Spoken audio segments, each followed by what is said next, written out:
علیکم ورحمۃ اللہ وبرکاتہ۔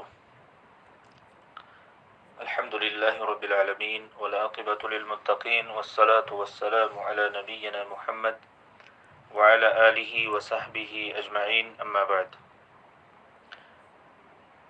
قال المصنف لصفی الدین الحلبی المتوفى سنة 740 من الہجرة النبویہ في وصف حديقة وأطلق الطير فيها سجع منطقه ما بين مختلف منه ومتفق والظل يسرق بين الدوح خطوته وللمياه دبيب غير مسترق وقد بدا الورد مفترا مباسمه والنرجس الغض فيها شاخص الحدق۔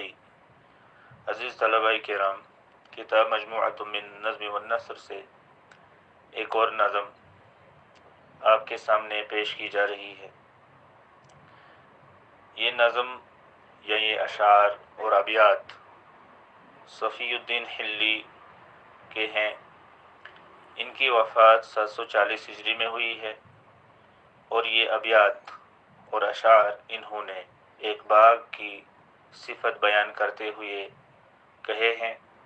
ایک باغ کی تعریف میں یہ اشعار انہوں نے لکھے ہیں۔ انہوں نے کہا ہے ان اشعار کے اندر وَأَطْلَقَ الطَّيْرُ فِيهَا سَجْعَ مَنْطِقِهِ، اور چڑیوں نے اس باغ میں اپنی چہچہاہٹ کو چھیڑا، اپنی چہچہاہٹ کو اس باغ کے اندر پرندوں نے آزادی کے ساتھ کھلے طور پر بیان کیا، آزاد ہو کر اپنی چہچہاہٹ کو یا اپنی بولی کو بولا۔ ما بین مختلف منہ ومتفق، ان پرندوں نے کہیں الگ الگ اس چہچہاہٹ کو، اس تغرید کو چھیڑا یا بولا، اور کہیں پر انہوں نے مل کر اس چہچہاہٹ کو بولا، اس چہچہاہٹ کو چھیڑا۔ اصل میں اطلق کا معنی ہوتا ہے چھوڑنا، آزاد کرنا۔ اطلق یطلق اطلاق، آزاد کرنا، چھوڑنا۔ الطیر پرندہ، اور جمع طیور۔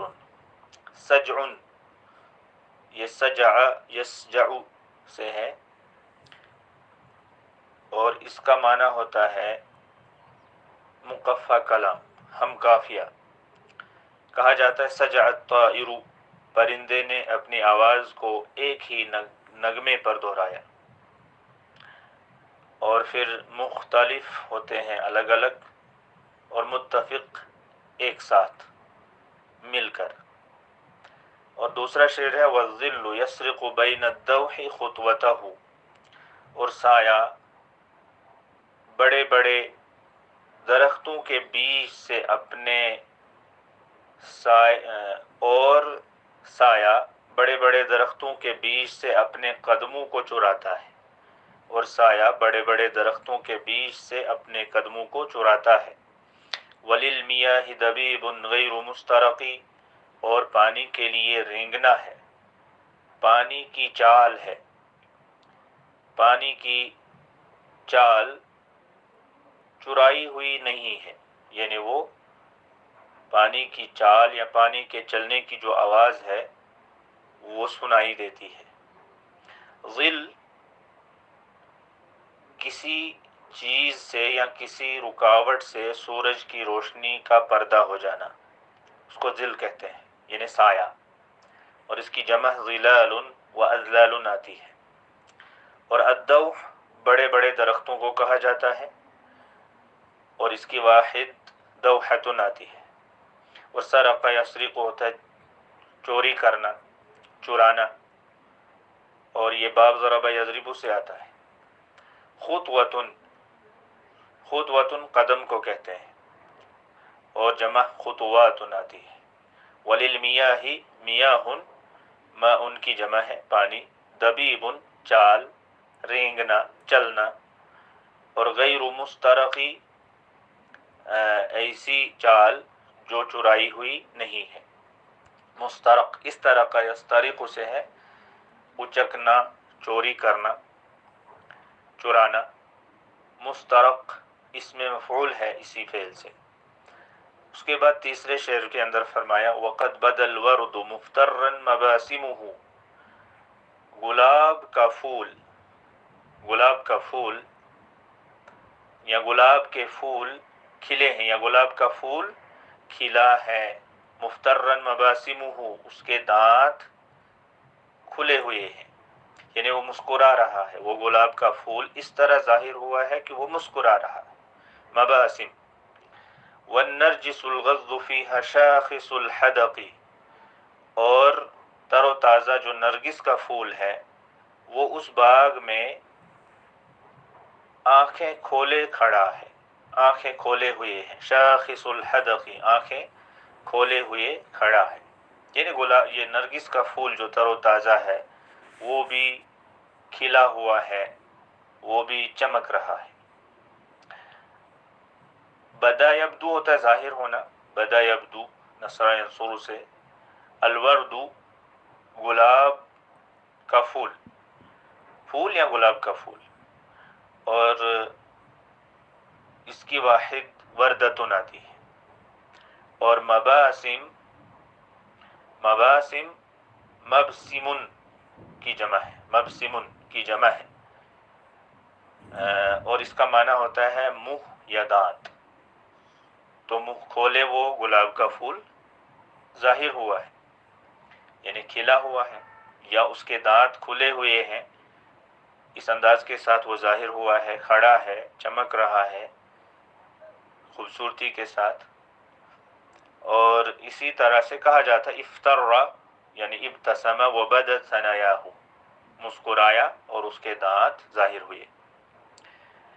اور نرگس کے پھول کو کہتے ہیں، جمع اس کی آتی ہے نرجستن.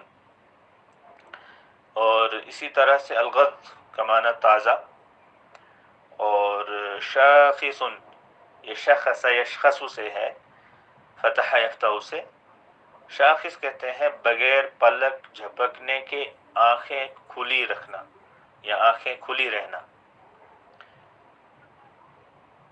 اور اسی طرح سے حدق، حدق کا معنی ہے وہ سیاہی جو گولائی میں ہوتی ہے، آنکھ کے بالکل بیچ میں، آنکھ کے بالکل بیچ میں جو گولائی میں سیاہی ہوتی ہے اس کو حدق کہتے ہیں. تو مراد آنکھ ہے، یعنی آنکھیں کھولے وہ تر و تازہ نرگس کا پھول کھڑا ہے.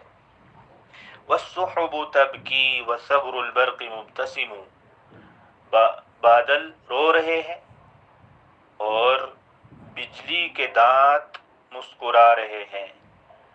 مطلب ہے کہ بادلوں سے بارش ہو رہی ہے، بوندا باندی ہو رہی ہے اور بجلی چمک رہی ہے. والطیر تسجع من تیہ ومن عنق، اور پرندے اپنا مسجع مقفع جو ان کا کلام ہے یا ان کی جو بولیاں ہیں، ان کی جو چہچہاٹ ہے، وہ تکبر اور خوبصورت کی وجہ سے بول رہے ہیں. تکبر اور خوبصورتی اور حسن کی وجہ سے وہ اپنا کلام یا اپنی بولی بول رہے ہیں، وہ اس میں لگے ہوئے ہیں. ثغر دانت ہوتے ہیں، جمع صغور. اور تیہن گمراہی یا تکبر اور عجب کو کہتے ہیں، اور انق حسن کو کہتے ہیں. فالطیر فی طرب والسحب فی حرب، فی حرب، پرندے خوشی میں ہیں، طرب خوشی کو کہتے ہیں. والسحب بادل، اس کی واحد سحاب آتی ہے. فی حرب لڑائی میں ہے، بادل ٹکراتے ہیں آپس میں تو یہ ان کی لڑائی ہے. والسحب فی حرب، اور بادل لڑائی میں ہے. حرب لڑائی کو کہتے ہیں، جمع حروب. والماء فی حرب والغصن فی قلق، اور پانی بھاگنے میں ہے اور ٹہنی قلق اضطراب حرکت اور ہلنے میں ہے. تو یہ اس طرح سے ان اشعار کا ترجمہ مکمل ہوتا ہے.